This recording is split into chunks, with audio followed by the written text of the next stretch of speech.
Welcome to Tanya Today.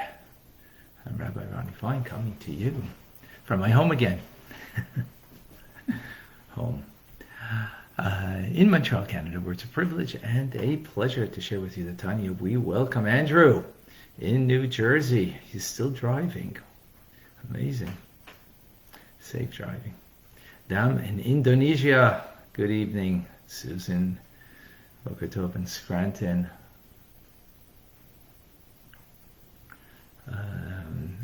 Robert in Boston. Clem is with us in Australia. Good evening. John in North Carolina. Good morning. Jan in Mexico. Boker Tov. Boker Tov to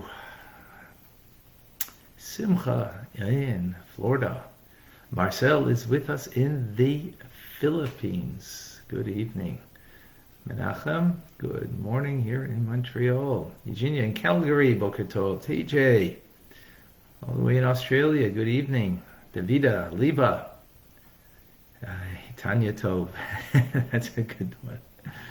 Good one. And a joyous one. From New York, good morning. Anna and Michael, good afternoon to both of you. In Budapest, in Germany.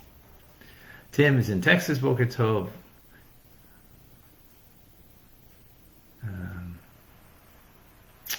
Who else is with us over here? Greg and Paula in Bakersfield, California, bright and early. Deborah, shalom to you in Florida. Anna in New York. Miguel in Mexico, Boker Tov. Aska, shalom. Deborah in Kitchener, welcome. We have with us in Clubhouse, Vilma and Bachia, Andrea, Celeste, Adam, Michelle, Lindsay, Marcy, Tim, David, and Tenny. Instagram, welcome to Sarah, Akoy in Peru, Sarah in Florida, Crystal in Australia,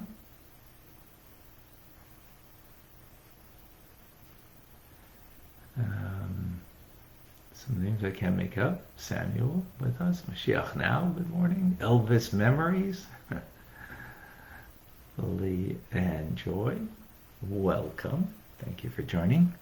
From all over the world, gathered here today as we continue our learning and discussion. Actually, a great discussion yesterday. And thank you, Michelle, for sharing. That's heartfelt words. So we continue with the concept of the passing of a loved one. This was a letter that the Alter Rebbe wrote to the followers of Mendel Haradoker, who was a righteous individual who made Aliyah in 1777, passed away in 1788 in the Holy Land of Israel. And he is writing a letter to the followers to help them in the mourning process. We spoke about yesterday. We need to ask ourselves a question. What's going to be my legacy? What am I going to be remembered? And will it be merely a memory? Or will it be something that continues after me? So, doing lunch can't continue after you because you can't do lunch anymore. The physical things of the five senses will not continue. But of course, things of the spirit will. The ruach level of our neshama, of our soul, carries forward. So by the righteous, that is their life in this world. Their life in this world is based on faith, awe, and love of God. Now, by the way, that doesn't mean faith, love, and awe of God. That, it's only directed towards God and not to humanity. But of course, to humanity, it's expressed. And that's what fed them, that's what nourished them, and that's what they nourished those people around them. which would lead into practice and into a behavior, thought, speech, and action. After their passing, that carries on. The neshama still has faith. It still has awe and love of God. That doesn't change. That doesn't change.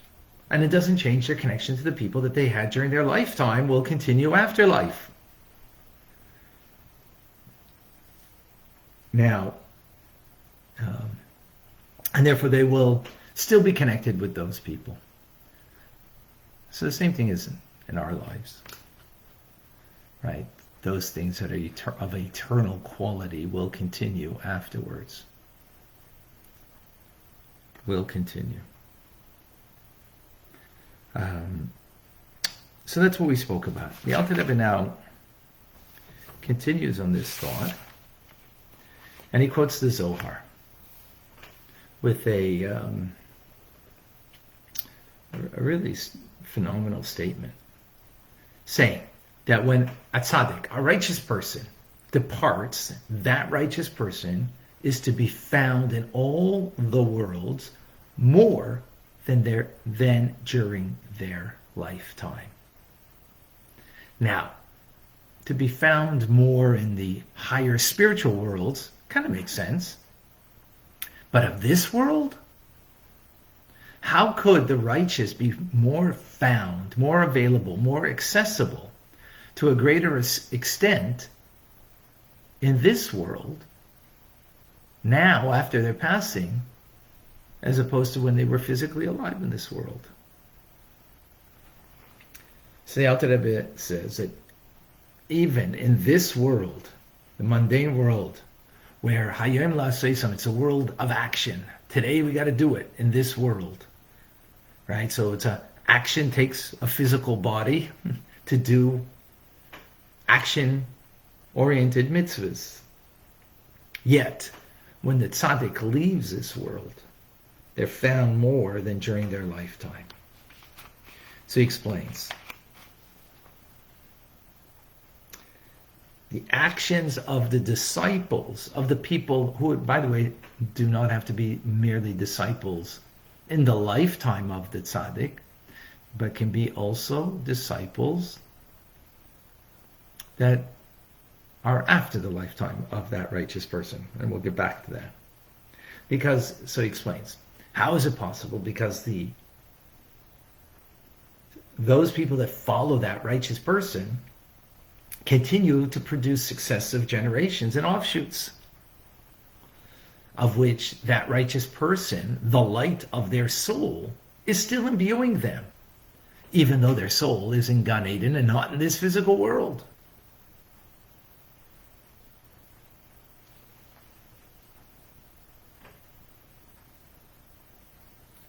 And when they're imbuing them, what that leads them to do is to do more good deeds in this world, action-oriented good deeds, and tshuva, penitence, coming closer, ever striving to be better.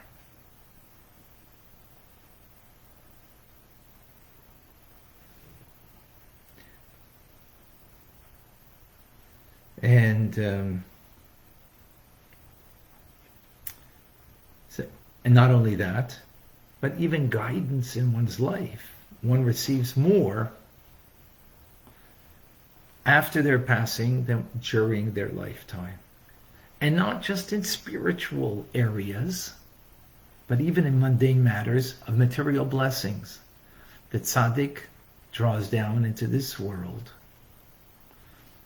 That those who are connected to them should be shielded after they pass away, even more so when they were here during their lifetime.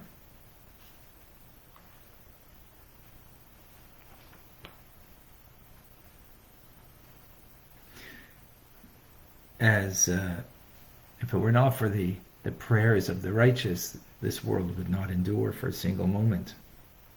So, whoever has a closeness to the righteous individual, the closer that they are, the more that they will be receiving the blessings from them. blessings in the material and in the spiritual.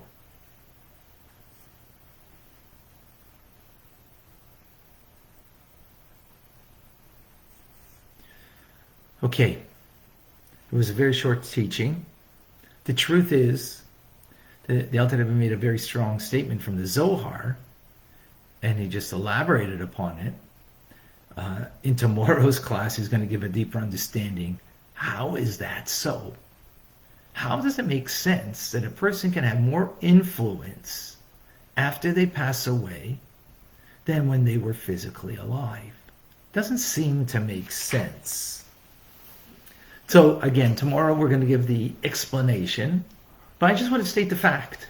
Well, the fact is the Zohar says, and therefore, because the Zohar states it, in fact, it is as such, but we could see that with our own eyes, and I'll explain how. That the righteous are more available, more accessible, more found in this world, let alone in the spiritual worlds, obviously in the spiritual worlds, because that's where they are.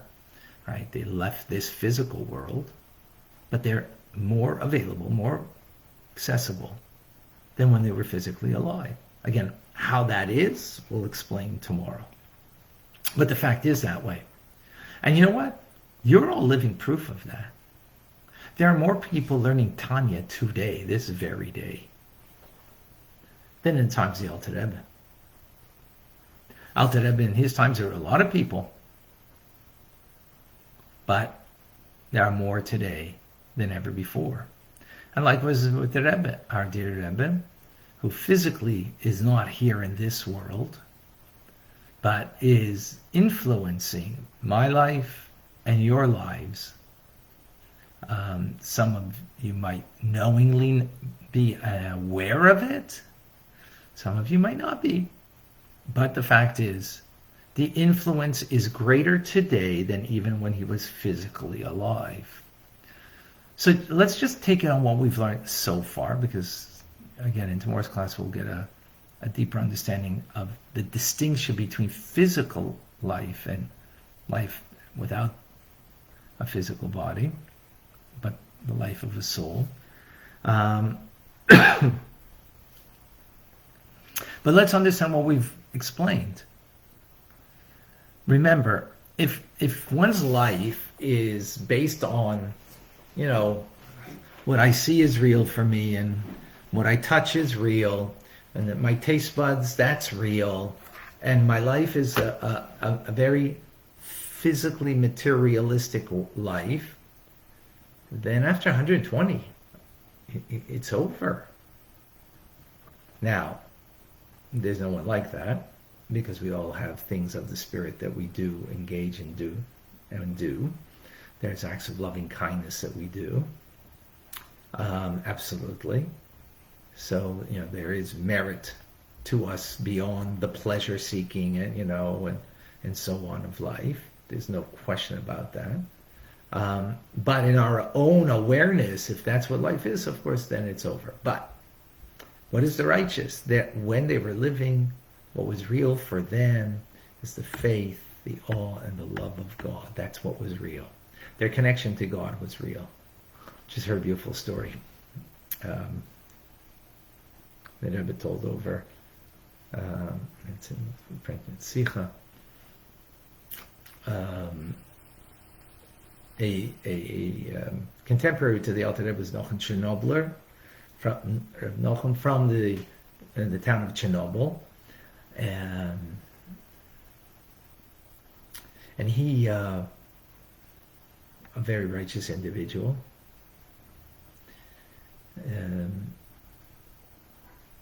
was served mistakenly non-kosher milk, not Chalav Yisrael milk, and he didn't drink it. And like he was asked, the drink is before you.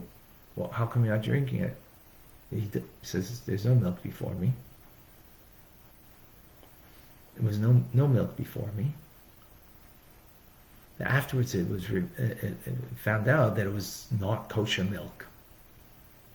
A righteous person, what's real for them is only godliness. Something not kosher is not real. Something that's literally he did not see the milk because it wasn't kosher. So therefore he wasn't drinking it. Now that's a righteous person. That's not me. You know? Because for our reality, well, by the way, just to get an appreciation of this, we can appreciate this, that what we see with the naked eye, and then when you look on the microscope, you see a different world. It's so different under the microscope than what we, this pen is very physical and dense to some degree, right? Put it under a microscope, there's more space than there is materiality to this pen. More space when you put it on a subatomic microscope. What does that mean? It means what the physical eye sees is one thing. What is on a deeper level is another thing. Totally another thing. The righteous are able to see what is totally another thing. What is that? The power of the Creator within creation. They perceive that. So the non-kosher milk, since it was being animated by klipa, complete negative klipa, not klipa snoiga that has a possibility of being elevated, but since it's forbidden milk, so it was being animated by shalosh klipas atmeas, and therefore it was what's the word, restrained. It was tied and bound to extraneous forces. Since his life was only faith, awe, and love of God, what he perceives is holy forces. And therefore, that milk wasn't perceived. The physical eye, because that's what a righteous person is. Because the righteous person, what is on the subatomic level, metaphorically speaking, right? Metaphorically speaking, and what's on the macro level, there's no conflict. For you and I, there is two different worlds. There's the physical world, the spiritual world. Not for the righteous. Why? Because their world to begin with is a spiritual world. Is a world of godliness. Of, again, faith, awe, and love of God. And that's what they perceive. That's their reality when they're alive. So when they're not alive, that reality is just the same. How's it more? Okay, you have to come back for tomorrow's class. Sorry, to have something to bring you back.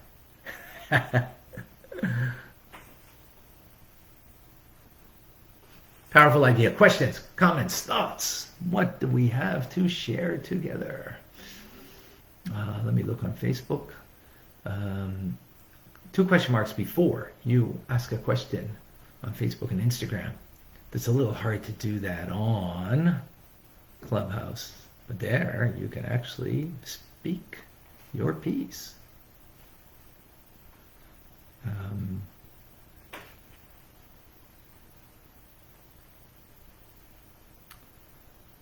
Do not see a question.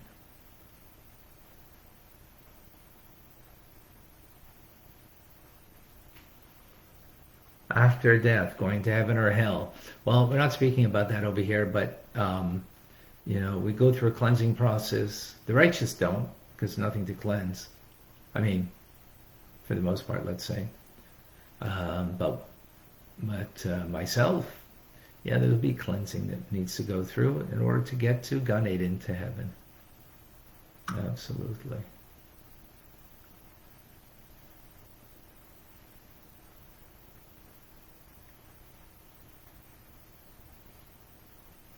I don't see any other question on, but there is on Instagram. Is it a custom of Lubavitchers to write a letter to the Rebbe every day? No. Every day? No.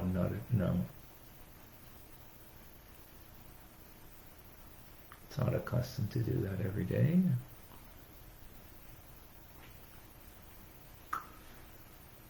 Okay. Michelle, how are things with your son? there's anything to update us that you'd like to, please do. If not, that's understood.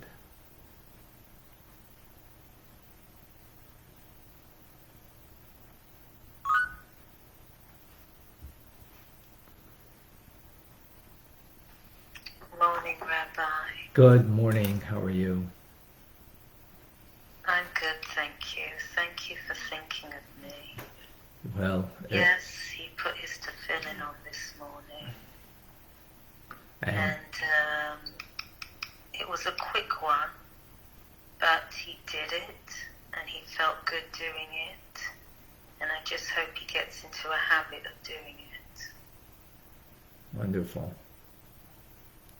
And did you have a discussion with him about what we spoke about yesterday to help him, or is it better just leave it? Well, I did explain to him what you said, which I loved, which is he needed perhaps his own connection right. with Hashem rather than through Grandpa. And I think that he understood that, and he was happy with that. So thank you. Oh, okay, wonderful, good. All right, thank you for sharing. Much Yiddish and achas. Thank you so much. Okay, anybody else? Something to share with us? Any questions?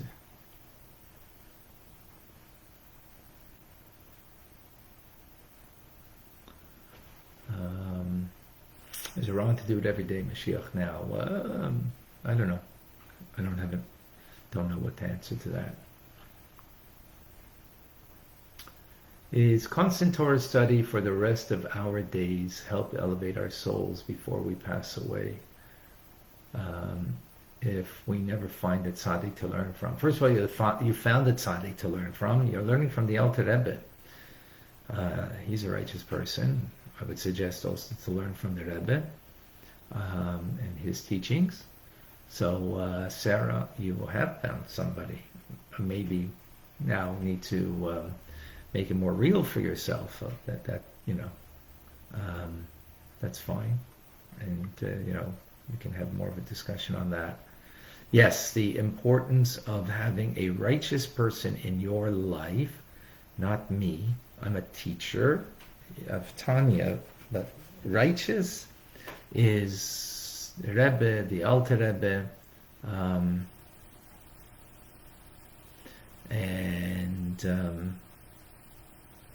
there are very few such holy people in every generation, and those people, we want to connect to them through their teachings. The Rebbe, we're very lucky that we can see his actual farbrengens, his talks. We can get videos, on Gem. Just Google the Rebbe, and you'll get things, and from that develop our own personal relationship with the Rebbe, and we have one with the Alter Rebbe because we're learning his teachings. So that's an important thing. Going to the Oyel of the Rebbe, yes, Davida, is a great way to connect. Thank you for bringing that up. Yeah, the Oyel is the resting place of the Rebbe. That's definitely a very powerful way.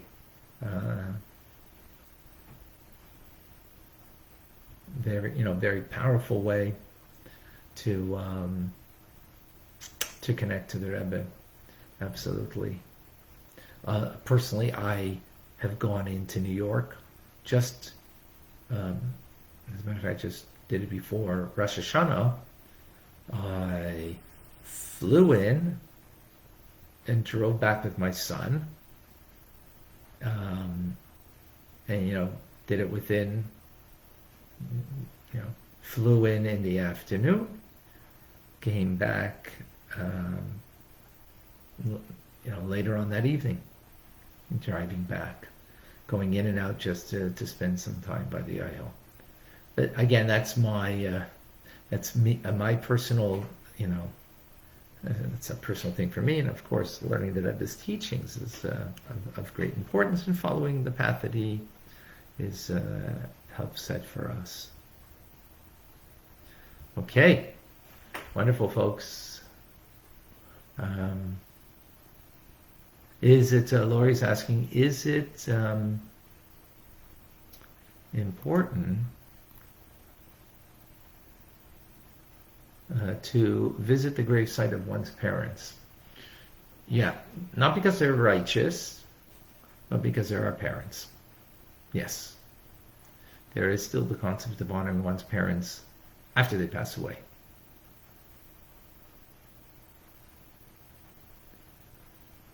Hillary says that today is her father's birthday. May he rest in peace. All right. Yeah, may his soul go from strength to strength. John, we have seen the loss of many tzaddiks in the last 2 years. With this lesson in mind, are the Jewish people stronger spiritually now?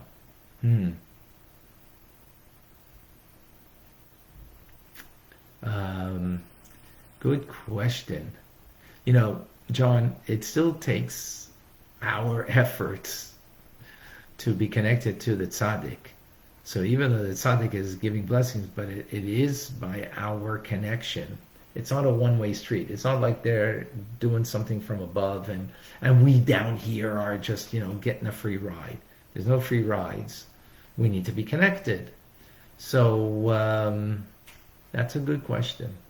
I have to think about that. On one level, yes. On another level, maybe not so. But I have to think about it.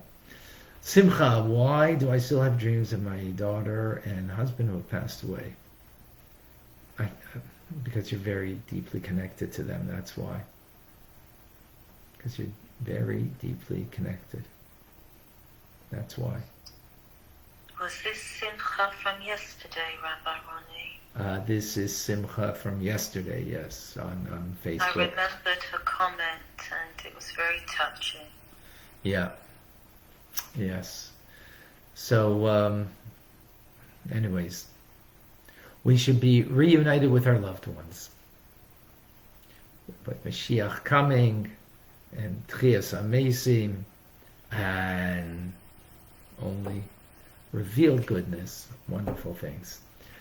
All right, folks, I'm Rabbi Ronnie Fine, coming to you from my home today in Montreal, Canada. It's a privilege and a pleasure to share with you the Tanya. Have a wonderful day. Don't forget Rambam this afternoon.